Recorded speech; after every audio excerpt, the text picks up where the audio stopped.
Alhamdulillah.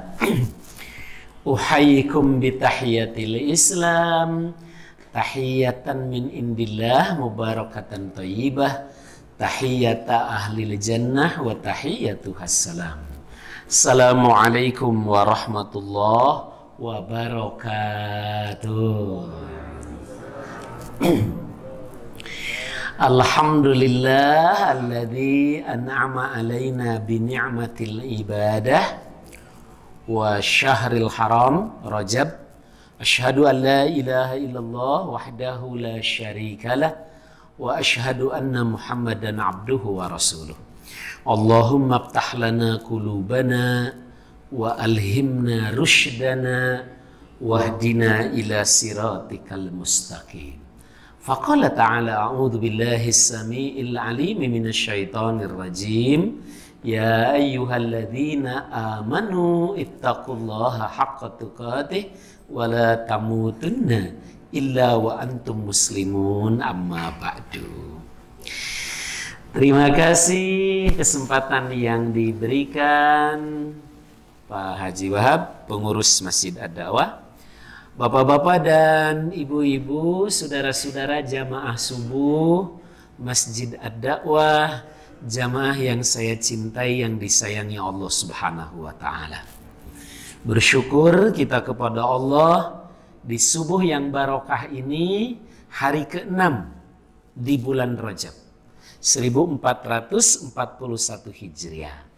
Itu artinya tinggal 7 pekan lagi kita akan memasuki Ramadan tahun ini.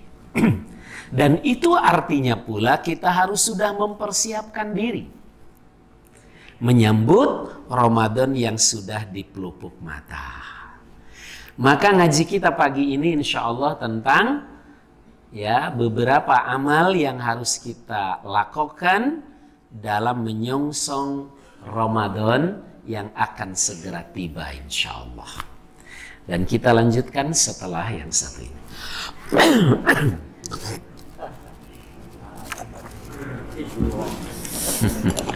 Ada iklan Pak Jinda. Iklannya 212.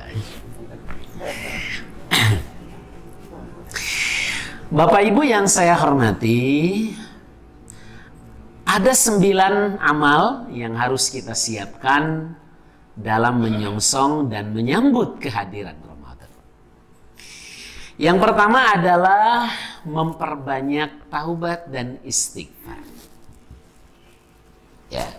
Sekalipun sebenarnya istighfar dan taubat itu harus menjadi aktivitas harian kita. Tetapi di bulan Rajab itu harus lebih ditingkatkan lagi.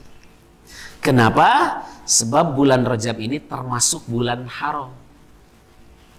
Haram di sini bukan lawan dari halal. Ibu, tidak selamanya haram itu lawan dari halal. Ada istilah tanah haram, bukan tanah tidak halal. Tapi maksudnya tanah suci. Malik Salman itu gelarnya Khodim Haramain. Apa artinya? Pelayan 2 tanah suci. Bukan pelayan 2 tanah tidak halal. Jadi haram itu tidak selamanya lawan dari halal, bisa bermakna suci atau bermakna dimuliakan. Nah, Rajab sebagai bulan haram itu maknanya bulan yang dimuliakan. Tentang bulan haram ini Allah Subhanahu wa Ta'ala menyebutnya di surah At-Taubah surah 9 ayat 36. A'udzu billahi minasyaitonir rajim.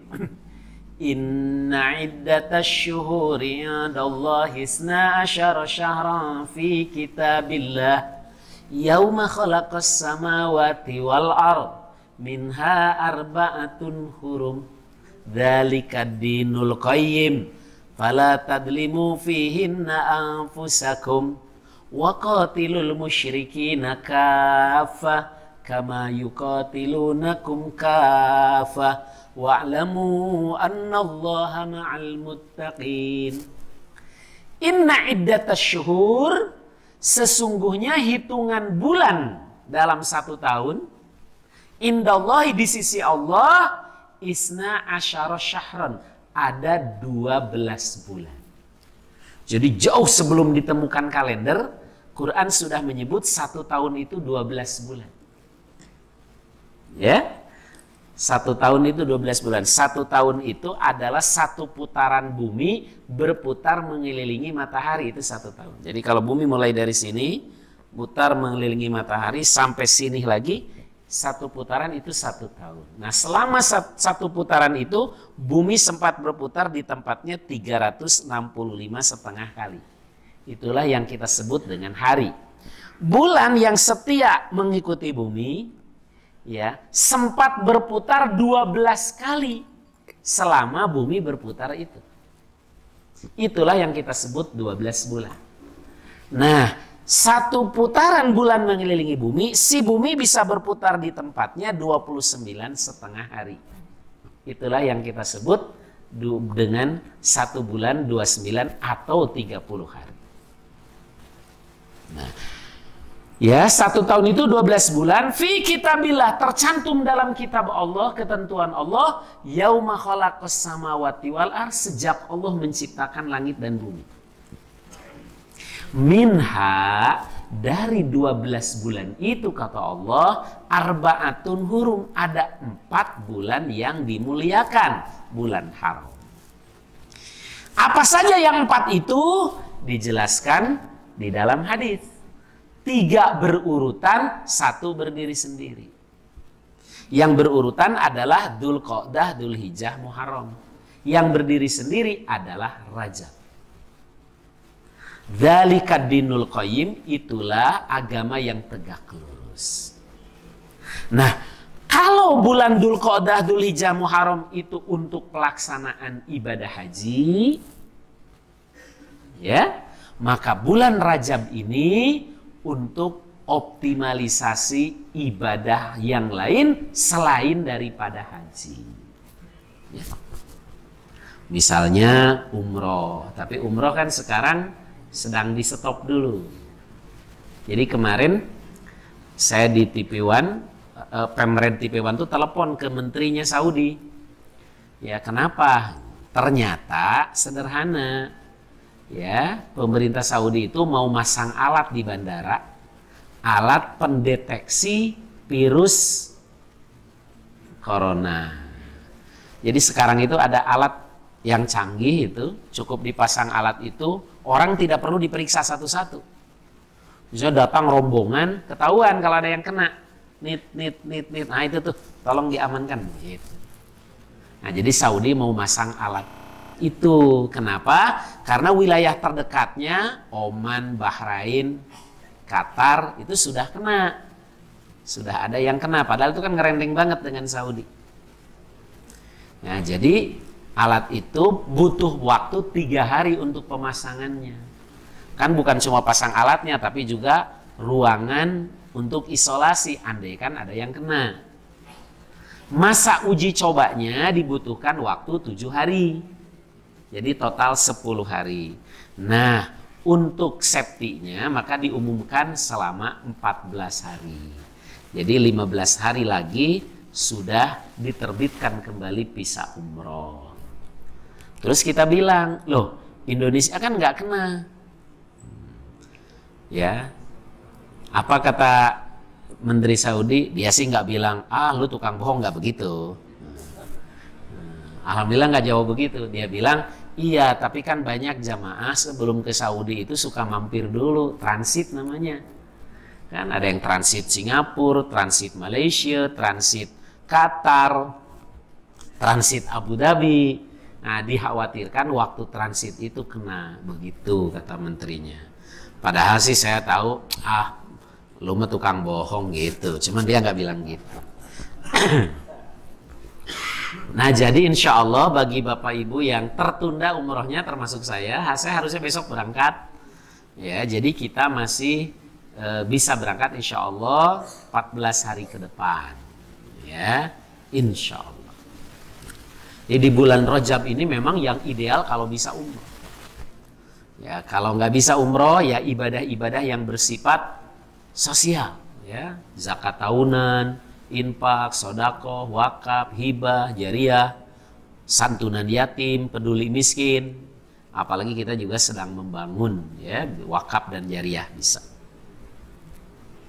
Nah, jadi kalau Dzulqa'dah, Dzulhijjah, Muharram untuk pelaksanaan haji, bulan Rajab ini untuk optimalisasi ibadah yang lain. Nah, termasuk yang paling minimal memperbanyak taubat dan istighfar. Ya. Apa maksudnya memperbanyak taubat dan istighfar di bulan Rajab, di bulan Sya'ban? Ya, menjelang Ramadan, supaya bulan Ramadan betul-betul antara kita dengan Allah tidak ada lagi penghalang. Ya, sehingga benar-benar ibadah Ramadan itu terlakoni dengan maksimal, dengan optimal. Karena dosa-dosa kita sudah diampuni bahkan sebelum Ramadan tiba. Kita salaman dengan teman aja suka nunggu habis Ramadan pas Lebaran, telat sebenarnya. Kalau bisa sebelum Ramadan. Jadi yang pertama, perbanyak taubat dan istighfar. Makanya kalau kita perhatikan di dalam Al-Quran, Bapak Ibu, perintah taubat dan istighfar itu kepada orang beriman. Coba lihat surah At-Taubah ayat 31. Watubu ilallahi jami'an ayyuhal mu'minun la'allakum tuflihun. Bertobatlah kalian semua kepada Allah, hai orang-orang beriman. Ternyata yang diperintah tobat itu bukan tukang maksiat saja, bukan tukang berbuat dosa saja, tapi seluruh orang beriman. Ayat lain yang sering kita dengar, surah At-Tahrim ayat 8. Ya ayyuhalladzina amanu tubu ilallahi taubatan nasuha.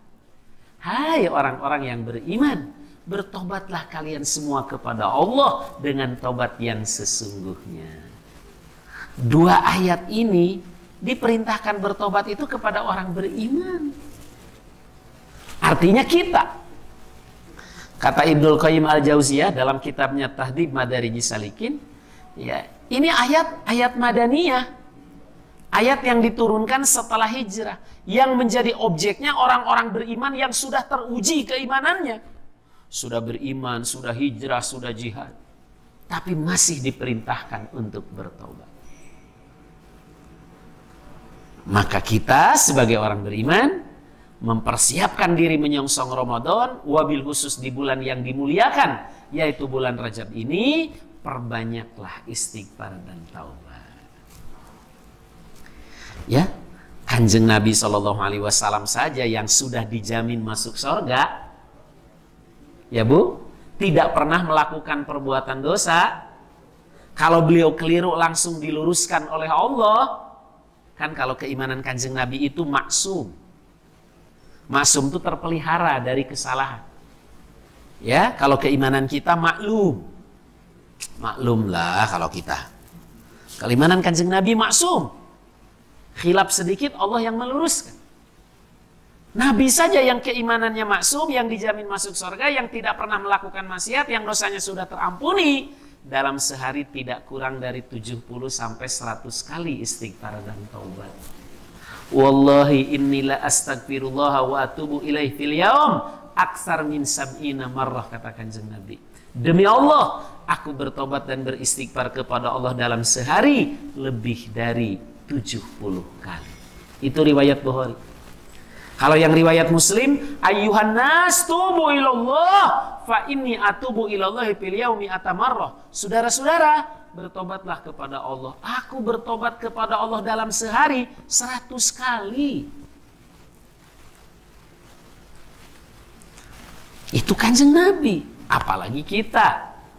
Konon lagi di bulan Rajab menyongsong Ramadan. Bapak Ibu, suatu ketika ada yang datang kepada Al-Imam Hasan Al-Basri. Imam Hasan Al-Basri ini seorang tabi'in yang terkenal, ya, keulamaannya, ya, terkenal zuhudnya, terkenal ahli ibadahnya. Tabi'in itu artinya generasi yang bertemu dengan sahabat, tidak sempat bertemu dengan Kanjeng Nabi. Ada orang yang datang kepada Imam Hasan Al-Basri, ya Imam, bisnis berantakan, modal dibawa kabur sama teman. Apa yang harus saya lakukan? Kata Imam Hasan Al-Basri, perbanyaklah istighfar. Lalu datang lagi, kali ini seorang wanita. Ya Imam, 10 tahun berumah tangga, belum juga dikaruniai putra. Kayak lagu Bang Haji. Apa yang harus saya lakukan? Kata Imam Hasan Al-Basri, perbanyaklah istighfar. Lalu datang lagi yang ketiga, kali ini seorang petani. Ya Imam, panen gagal, kemarau berkepanjangan. Bukan kebanjiran kalau ini, kemarau berkepanjangan. Apa yang harus saya lakukan? Kata Imam Hasan Al-Basri, perbanyaklah istighfar. Datang lagi yang keempat, seorang pengusaha muda. Ya Imam, dunia usaha lesu, hutang di mana-mana. Apa yang harus saya lakukan? Kata Imam Hasan Al-Basri, perbanyaklah istighfar. Terus sampai ada 20 orang yang datang dengan 20 orang yang berbeda dengan pertanyaan yang berbeda. Tapi jawaban Imam Hasan Al-Basri tetap sama, perbanyaklah istighfar. Muridnya, kalau muridnya tabi'in namanya tabi'ut tabi'in. Generasi yang bertemu dengan tabi'in tidak sempat bertemu dengan sahabat. Ya Imam, 20 orang yang datang ke Syekh dengan pertanyaan berbeda, masalah berbeda, orang berbeda. Kok jawabannya cuma satu? Ada apa ini? Apakah ilmunya Imam Hasan Al-Basri habis? Enggak mungkin. Kenapa Syekh? Kata Imam Hasan Al-Basri, nah, karena begitulah jawaban Allah. Di mana? Di Al-Quran. Surah apa? Surah Nuh. Surah ke-71. Ayat 10 sampai 13. Ini yang sering diwiridkan orang tua kita dulu. Wa qul tastaghfiru rabbakum innahu kana ghaffara yursilis samaa'a 'alaikum midrara wa yumdidkum bi amwalin wa banin wa yaj'al lakum jannati wa yaj'al lakum anhara. Fakultus taghfiru rabbakum. Beristighfarlah kalian semua kepada Rabb kalian, kepada Allah. Innahu kana ghaffara. Sungguh Allah Maha Pengampun. Dengan memperbanyak istighfar, Allah mengampuni dosa-dosa kita. Siapa di antara kita yang tidak punya dosa? Anda yang tidak punya dosa? Yang tidak punya dosa angkat tangan. Tidak ada. Kullu bani Adam khotoun. Setiap anak Adam ada saja melakukan kesalahan dan dosa. Dengan memperbanyak istighfar dan taubat, Allah mengampuni dosa-dosa. Itu baru yang pertama. Lanjutannya, yursilis samaa'a 'alaikum midrara. Akan diturunkan kepada kalian air dari langit yang membawa barokah. Bukan air yang membawa banjir, tapi air yang membawa barokah. Midrar. Yang ketiganya, nah ini diturunkan air yang bawa barokah, ini jawaban untuk petani tadi yang panennya gagal karena kemarau. Wa yumdidkum bi amwal, dan akan dilipat gandakan harta kalian. Nah ini jawaban untuk bisnismen tadi yang modalnya dibawa kabur temannya, sama pengusaha muda tadi yang hutang di mana-mana. Dengan memperbanyak istighfar, wa yumdidkum bi amwal, dilipat gandakan harta. Wa banin, dan akan diberikan anak. Nah ini ibu-ibu yang tadi 10 tahun berumah tangga belum punya putra itu. Wa yaj'al lakum jannatin, yang usahanya di darat. Ya, yang usaha di darat. Wa yaj'al lakum jannatin, akan diberikan kebun-kebun pertanian yang subur. Ya, usaha-usaha di darat dilancarkan. Wa yaj'al lakum anharo, yang di laut, ya, kelautan, pelindo, perikanan juga akan diberikan. Dengan memperbanyak istighfar, dosa diampuni, rizki dimudahkan, jalan keluar diberikan, rizki dan keturunan diberikan. Allahu Akbar. Maka tidak ada ruginya. Oleh karena itulah, ya saya sering mengatakan, jadikan tobat dan istighfar itu aktivitas harian. Wabil khusus di bulan Rajab, bulan yang dimuliakan, menyongsong datangnya Ramadan. Ya Bu, minimal pagi dan sore kita membaca Sayyidul Istighfar. Allahumma anta rabbi la ilaha illa anta khalaqtani wa ana abduka wa ana ala ahdika wa wa'dika mastata'tu a'udzu bika min syarri ma sana'tu abu'u laka bi ni'matika alayya wa abu'u bi dzanbi faghfirli innahu la yaghfiru dzunuba illa anta. Aduh, belum hafal Ustaz, kepanjangan. Ada yang lebih pendek. Astagfirullah alladzi la ilaha illa huwal hayyul qayyum wa atubu ilaihi. Belum hafal juga Ustaz, ada yang lebih pendek lagi. Rabbighfirli wa tub alayya innaka antat tawwabul ghafur atau tawwabur rahim. Ada yang lebih pendek lagi Ustaz? Ada. Doanya, istighfarnya Bapak kita, Bapak Adam. Rabbana dzalamna anfusana wa illam taghfir lana wa tarhamna lanakunanna minal khasirin. Ada lagi nggak Ustaz? Ada. Taubatnya Nabi Yunus. La ilaha illa anta subhanaka inni kuntu minadz dzalimin. Pak Adam, bapak kita, waktu membaca Rabbana dzalamna anfusana wa illam taghfir lana wa tarhamna lanakunanna minal khasirin, tiba-tiba Allah berikan makanan, berikan pakaian. Kan waktu diturunkan dari surga nggak bawa apa-apa. Dan Nabi Yunus ketika membaca la ilaha illa anta subhanaka inni kuntu minadz dzalimin, Allah keluarkan dari kesulitan yang besar, dikeluarkan dari perut ikan. Jadi kalau menghadapi masalah yang besar, yang pelik, bacalah la ilaha illa anta subhanaka inni kuntu minadz dzalimin. Belum hafal juga Ustaz. Astagfirullah. Masa itu mah nggak hafal? Ya, astagfirullah atau rabbighfirli. Ya, ini yang pertama, memperbanyak taubat istighfar. Yang kedua, Bapak Ibu, memasuki bulan Rajab dan menyongsong Ramadan, perbanyak doa. Ya. Tadi doanya udah dibaca oleh Ustadz kita habis sholat. Allahumma barik lana fi Rajaba wa Sya'bana wa balighna Ramadana. Allahumma barik lana fi Rajab wa Sya'ban wa balighna Ramadan. Ya Allah, berkahi kami di bulan Rajab, di bulan Sya'ban, sampaikan kami pada Ramadan. Doanya minta dibarokahkan di bulan yang dimuliakan. Saya sering sampaikan di ngaji malam Selasa, barokah itu dari kata-kata birkah. Birkah itu artinya mata air di gurun pasir. Mata air di gurun pasir mahal nggak Bu? Mahal. Orang sedang kehausan di gurun batu padang pasir, dikasih setengah gelas air dengan sekilo emas, mana yang diambil? Air. Boro-boro di gurun pasir, sekarang aja diambil. Bismillah. Mohon, pan ayah iya. 212. Turun Kang Haji. Saking mahalnya air di gurun pasir, mengalahkan emas. Turun Kang Haji. Ya. Terus Bapak Ibu yang saya hormati, birkah juga, barokah juga dari kata-kata barokah yabruku. Barokah yabruku itu onta yang jatuh, yang roboh. Kan ada hadis dalam hal sujud, la tabruk kama yabrukul ba'ir.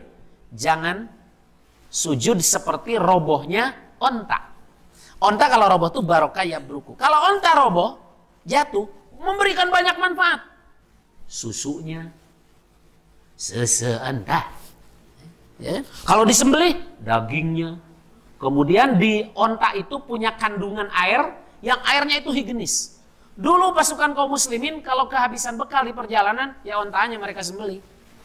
Dagingnya dimakan, airnya diminum. Itu hebatnya onta, segala multifungsi di gurun pasir. Ya. Bedanya onta dengan Toyota. Ya. Bahkan maaf, onta itu air kencingnya saja jadi obat. Ya.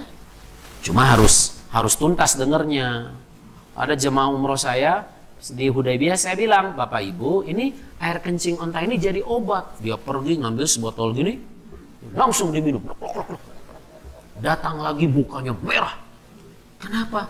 Habis minum kencing onta Ustaz. Astagfirullahaladzim. Kalau dengar ceramah tuh sampai selesai. Ustaz belum selesai. Air kencingnya mah dikit. Susunya yang banyak. Dicampur. Tapi sembuh juga sih. Dia punya diabetes. Sekarang alhamdulillah sembuh. Nah jadi karena kebaikan yang banyak. Maka ya barokah itu dari kata-kata barokah ya berku. Kebaikan yang banyak. Kebaikan yang mahal. Jadi kalau kita mohon kepada Allah, ya Allah berikan kebarokahan di bulan Rajab, di bulan Syaban, artinya kita minta kepada Allah kebaikan yang mahal, kebaikan yang banyak. Ya, bagaimana tidak? Bulan Rajab sebagai bulan yang Allah muliakan, yang dimuliakan, pahala dilipat gandakan, amal saleh juga harus dioptimalkan. Bahkan para sahabat, Bu, bukan hanya sudah memasuki bulan Rajab, 6 bulan sebelum, sejak Rabiul Awal, mereka sudah berdoa, Allahumma sallimna li Ramadan, wasallim Ramadana lana, wasallimhum minna mutaqabbala. Ya Allah, sampaikan kami pada Ramadan. Itu 6 bulan sebelum. Sampaikan kami itu maksudnya kesehatan, umur. Wasallim Ramadana lana, dan hantarkan Ramadan kepada kami, curahkan kebaikan-kebaikannya kepada kami. Wasallimhu minna, dan jangan sampai kami ini mengabaikan Ramadan, menodai Ramadan. Mutaqabbala, berikan amal yang diterima. Allahu Akbar. Itu para sahabat 6 bulan sebelum Ramadan doanya ingin sampai kepada Ramadan. Dan 5 bulan atau 6 bulan sesudahnya semangat ibadah mereka masih seperti bulan Ramadan. Kalau kita semangat ibadah itu paling 2 minggu. Habis mudik udah habis. Para sahabat 5 bulan. Jadi orientasi hidup mereka itu Ramadan. Kalau kita orientasinya lebarannya. Ramadan masih jauh, tiket mudik sudah habis. Kalau seharusnya yang jadi orientasi kita itu Ramadan. Ya. Kalau lebaran mah zaman kita, ahli pengajian, ahli ibadah, ahli sholat berjamaah, yang kagak puasa aja pada semangat. Iya duluan malah kata Kang Haji. Nah ini yang kedua. Pertama tadi perbanyak taubat istighfar, yang kedua memperbanyak doa. Ya, minimal Allahumma barik lana fi Rajab wa Sya'ban wa balighna Ramadan, atau tadi Allahumma sallimna li Ramadan wa sallim Ramadan lana wa sallimhum minna mutaqabbala. Yang ketiga, Bapak Ibu yang saya hormati, adalah ini wabil khusus untuk para wanita, segera pun membayar qada. Ya, yang masih punya hutang Ramadan. Ya, anak-anak gadis kita, atau anak-anak kita, atau ibu-ibu yang masih haid, yang masih punya hutang Ramadan, segera selesaikan qadanya di bulan Rajab, di bulan Sya'ban ini. Jangan sampai pas masuk ke Ramadan, hutang 2 tahun lalu aja masih belum kebayar. Nggak boleh. Demikian juga kalau di antara kita, para bapak, ada yang punya hutang puasa karena sakit atau karena bepergian, segera diselesaikan di bulan Rajab, di bulan Sya'ban ini. Memang betul bahwa membayar qada itu tidak mesti di bulan Syawal. Tidak mesti habis lebaran langsung dibayar. Tidak mesti. Boleh-boleh saja diakhirkan. Seperti Ibu Aisyah sendiri mengatakan, saya menyelesaikan qada itu di bulan Sya'ban. Dan kalau mengambil, ya, menyelesaikan qada di bulan Rajab ini karena ingin mengambil sebagai bulan yang dimuliakannya, itu lebih baik. Ibu, menyelesaikan hutang qada puasa ya, bagi yang punya, baik karena sakit, karena bepergian, atau karena haid. Ya.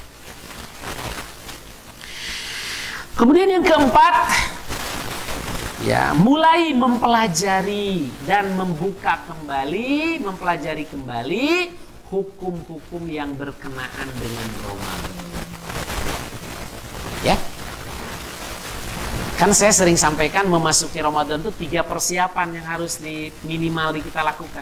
Istidad ilmi, istidad jasadi, istidad ruhi. Persiapan ilmu, persiapan fisik, persiapan mental. Bukan hanya mental kita siapkan dengan memperbanyak doa. Bukan hanya fisik kita siapkan dengan menjaga kesehatan. Tapi juga ilmu yang berkenaan dengan hukum-hukum berkaitan Ramadan. Ini penting. Sebab ibadah itu kan harus dilandasi dengan ilmu. Ya, ketentuan qada, ketentuan fidyah. Bagaimana kalau di antara kita, ya, ada yang sakit, ada yang bepergian, atau punya orang tua yang sudah sangat udur, tapi belum pikun. Cuma kalau dia puasa kasihan, bisa tersiksa.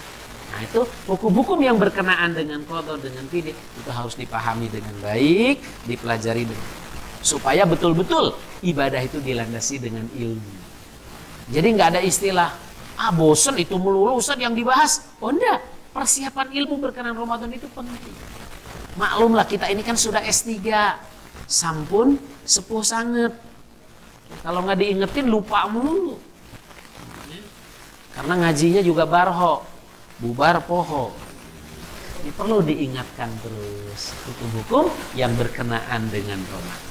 Ya, bertanyalah kepada ustadz-ustadz yang ngisi di malam Selasa, ya, hal-hal yang berkenaan Ramadan. Atau sekarang kan mudah, sudah ada WA, sudah ada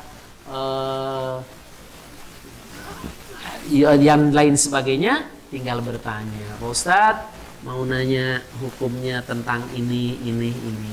Semuanya dalam kerangka persiapan ilmu menyongsong Ramadan. Kemudian yang kelima, ya, mulai melakukan amal-amal soleh yang mirip-mirip dengan di bulan Ramadan. Misalnya memperbanyak puasa sunnah. Kenapa memperbanyak puasa sunnah di bulan Rajab, di bulan Syaban ini penting? Sebab Bapak Ibu, orang yang sudah terbiasa berpuasa, ketika Ramadan tiba biasa aja. Udah biasa kok. Saya lihat alhamdulillah jemaah Adawah ini luar biasa. Kalau hari Senin saya mau ngisi di sini, pasti di belakang lagi pada buka. Alhamdulillah rajin puasa Senin Kamis, bahkan ada di antara kita yang sudah terbiasa puasa Daud. Coba tanya beliau-beliau itu, begitu masuk Ramadan lebih enak, udah biasa. Coba yang jarang puasa, hari pertama kesiksa banget, begitu buka balas dendam kata Ustaz. Amoknya aja gede kalau diledekin, juga lagi puasa, kesiksa. Tapi kalau yang sudah terbiasa puasa, biasa aja. Saya kalau ketemu Pak Haji Endang itu susah membedakan lagi puasa atau enggak, karena dia sudah terbiasa puasa. Kemarin ngobrol lagi musda, kesabarannya juga ternyata tinggi. Padahal aslinya orang Kadung Rate tuh kan. Iya, si buntung jago tutugan gitu. Tapi itu buah dari puasa itu. Makanya ada hadis, walaupun hadis ini dhaif, tapi boleh untuk motivasi. Inna fil jannatin nahron yuqalu lahu rajab. Ma'uhu asyaddu bayadan minal laban wa ahla minal asal. Man shoma yauman fi rajab saqahu Allahu min dzalikan nahr. Di sorga itu ada satu sungai, namanya Sungai Rajab. Airnya lebih jernih daripada susu murni, lebih putih dari susu murni, dan rasanya lebih manis daripada madu asli. Madu ya, bukan madu yang lain. Man shoma yauman fi Rajab, siapa yang puasa sehari saja di bulan Rajab, saqahu Allah min dzalikan nahr, Allah akan berikan minum dia dari Sungai Rajab itu. Memang hadis ini dhaif karena ada rawi yang lemah, tapi tidak mengapa kita pakai untuk motivasi melaksanakan puasa sunnah di bulan Rajab. Makanya ada istilah puasa Rajab. Puasa Rajab itu maksudnya bukan puasa Rajab, tapi puasa sunnah di bulan Rajab.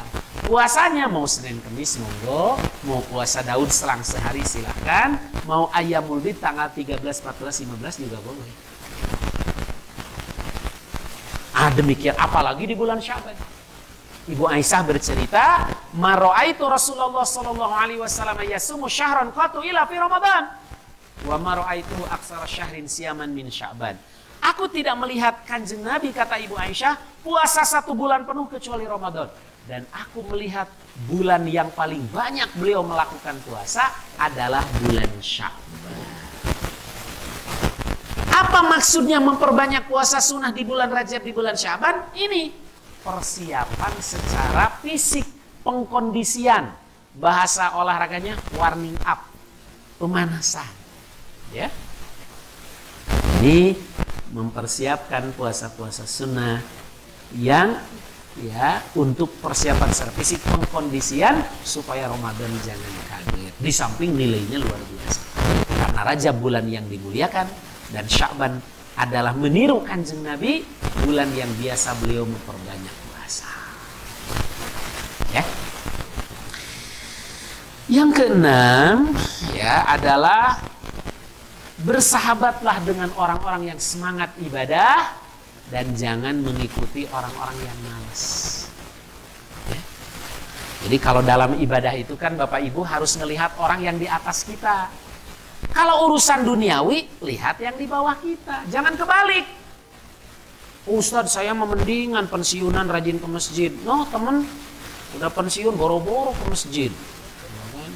Salah, ngelihatnya bukan ke bawah kalau urusan ibadah. Lihatnya ke atas.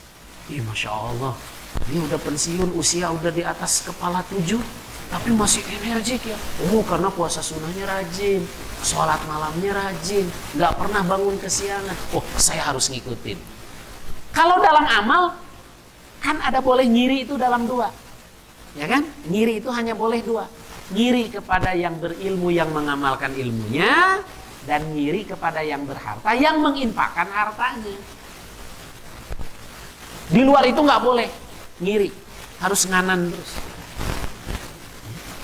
Jamaah yang saya cintai, bersahabatlah dengan ahli-ahli ibadah, orang-orang yang semangat ibadah, dan kurangi bergaul dengan orang-orang yang malas. Supaya apa?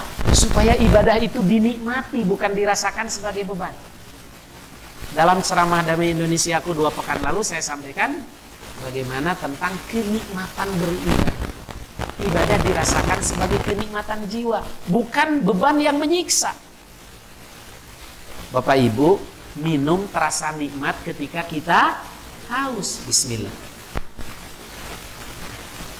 Makan terasa nikmat ketika kita lapar. Tidur pun terasa nyenyak ketika kita ngantuk. Tapi bukan nyender ngantuk di pengajian, bukan.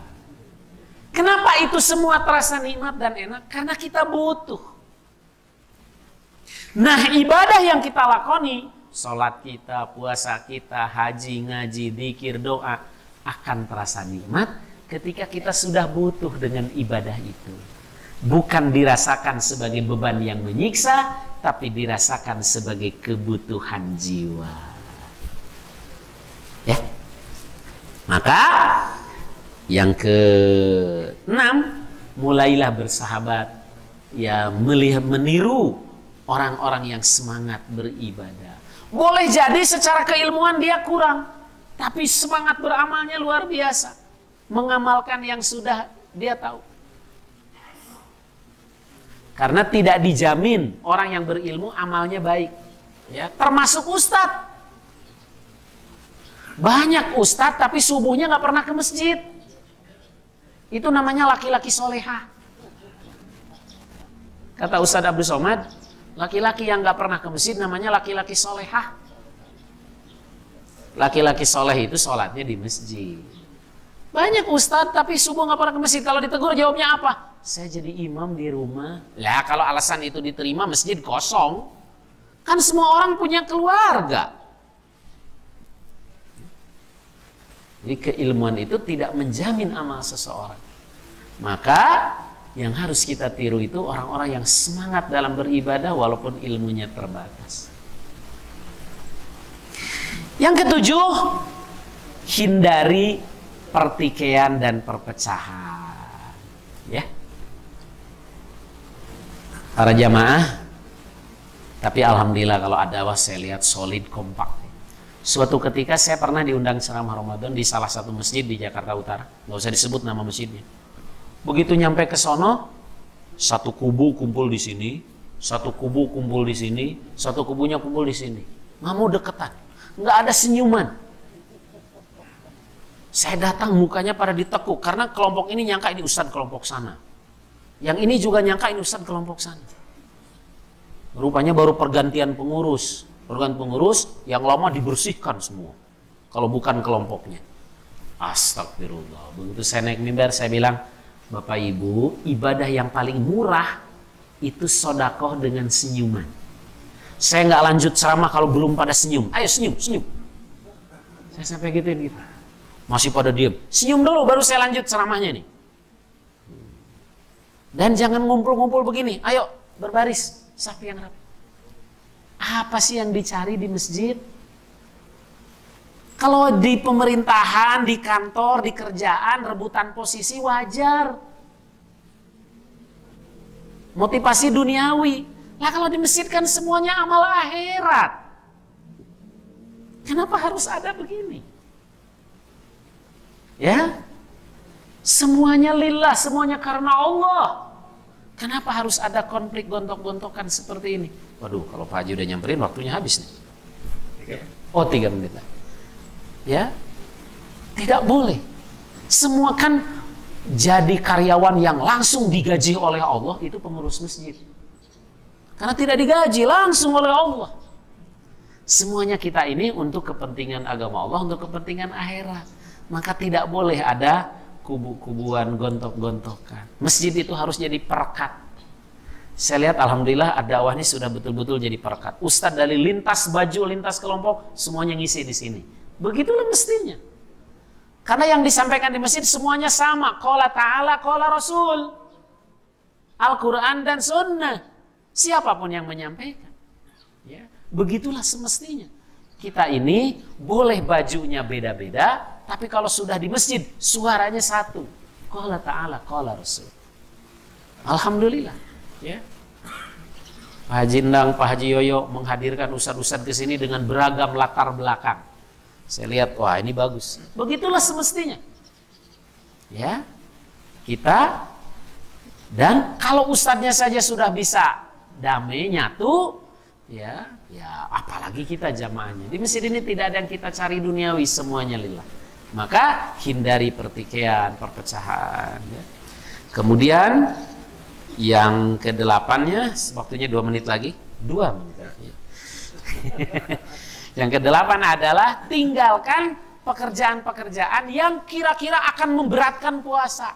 Jadi dari sekarang sudah di planning, jangan punya proyek, jangan punya kerjaan yang akan memberatkan kalau dilaksanakan dalam keadaan berpuasa. Kalau para sahabat atau sampai sekarang juga banyak ya, para sahabat radhiyallahu anhum itu kan dari 12 bulan tuh mereka cuma kerja 11 bulan. 1 bulan tuh fokus Ramadan. Di antara kita juga banyak yang begitu, ya. Ada yang toko hanya buka 11 bulan, sebulannya puasa Ramadan. Katakanlah kita belum bisa seperti itu karena masih harus ngantor segala macam, tapi hindari kerjaan-kerjaan yang memberatkan puasa. Dan yang terakhir tadi ya, dukung yang ke-9-nya, dukung ekonomi umat dengan Ramadan. Ya minimal beli air untuk buka, untuk sahur, untuk disumbangkan ke masjid. Jangan merek lain. Ya belilah yang punya kita, yang dijual oleh punya kita. Ya kan? Ada ustadz temen, kalau dikasih air merek tertentu, dia nggak mau minum.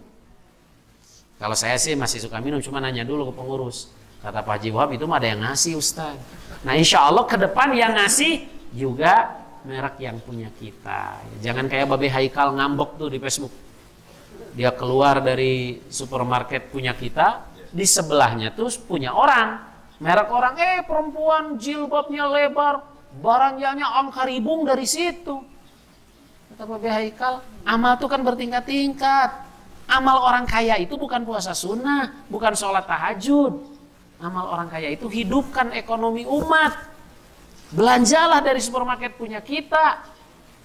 Kalau jauh mungkin masih punya alasan. Ini mah ngerendeng. Jadi dia pakai jilbab lebar tuh ngajinya apa yang dibahas? Gitu maksudnya Bu.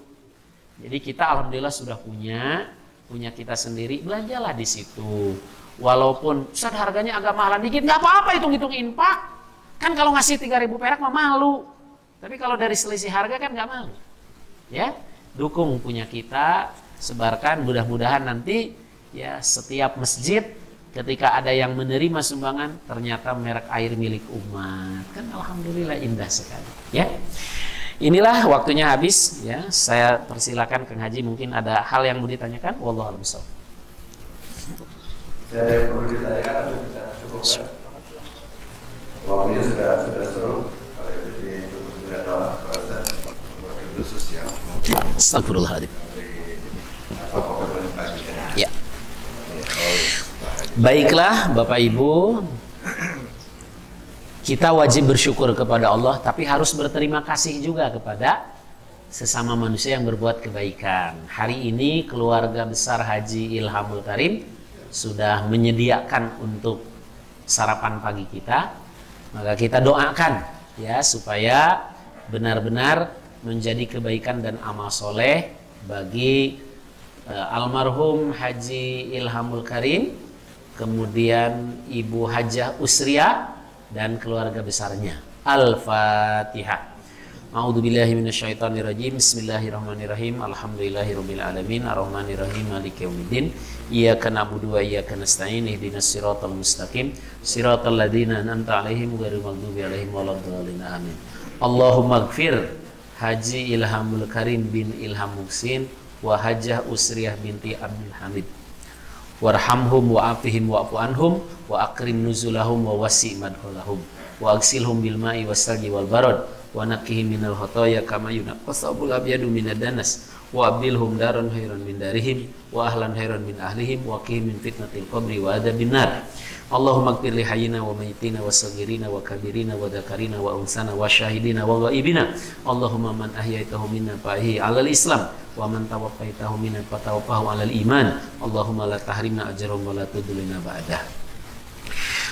Selanjutnya doa untuk kita semua. Allahumma aslih lana dinana alladhi huwa ismatu amrina. Ya Rabb, luruskan pemahaman agama kami, panduan hidup kami.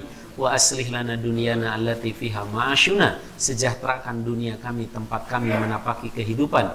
Wa aslih lana akhiratana allati ilaiha ma'aduna, sukseskan akhirat kami, tempat kami kembali. Waj'alil hayata ziyadatan lana fi kulli khair, jadikan kehidupan adalah tambahan segala kebaikan bagi kami dalam umur yang barokah. Waj'alil mauta rahatan lana min kulli syarr.